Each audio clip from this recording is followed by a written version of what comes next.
श्री राम जय राम जय जय राम। श्री राम जय राम जय जय राम। गर्भ सिर वही अब निप रावनी, सुनि कुठार गति घोर। परसु अछत देखऊं जियत, बैरी भूप किशोर। मेरे जिस कुठार की घोर करनी सुनकर राजाओं की स्त्रियों के गर्भ गिर पड़ते हैं, उसी फरसे के रहते मैं उस शत्रु राजपुत्र को जीवित देख रहा हूं।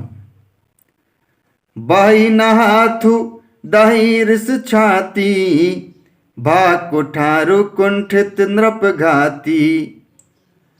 भयउ बाम विधि फिरऊ सुभाऊ, मोरे हृदय कृपा कसी काऊ।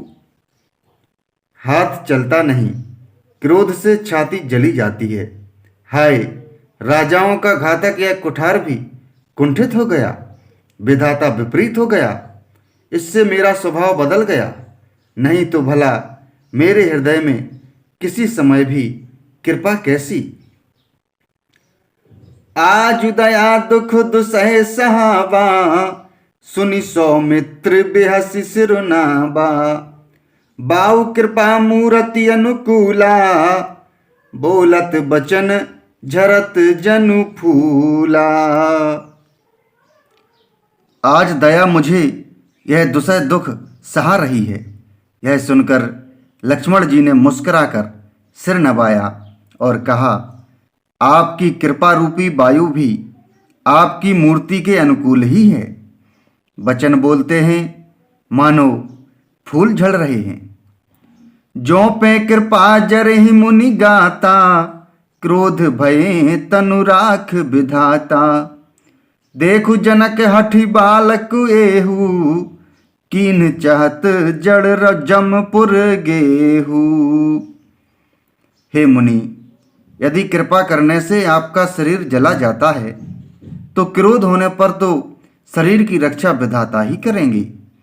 परशुराम जी ने कहा, हे जनक, देख, यह मूर्ख बालक हठ करके यमपुरी में घर निवास करना चाहता है।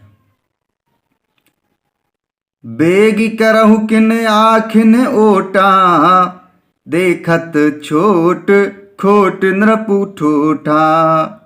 वैसे लखन कहा मन माही, मुदे आँखि कतहु को नाही। इसको शीघ्र ही आंखों की ओट क्यों नहीं करती। यह राजपुत्र देखने में छोटा है, पर है बड़ा खोटा। लक्ष्मण जी ने हंसकर मन ही मन कहा, आंख मूंद लेने पर कहीं कोई नहीं है। परशुराम तब राम प्रति, बोले उर अति क्रोध। शंभु सरासनु तोरि सठ, करसी हमार प्रबोध। श्री राम जय राम जय जय राम। श्री राम जय राम जय जय राम।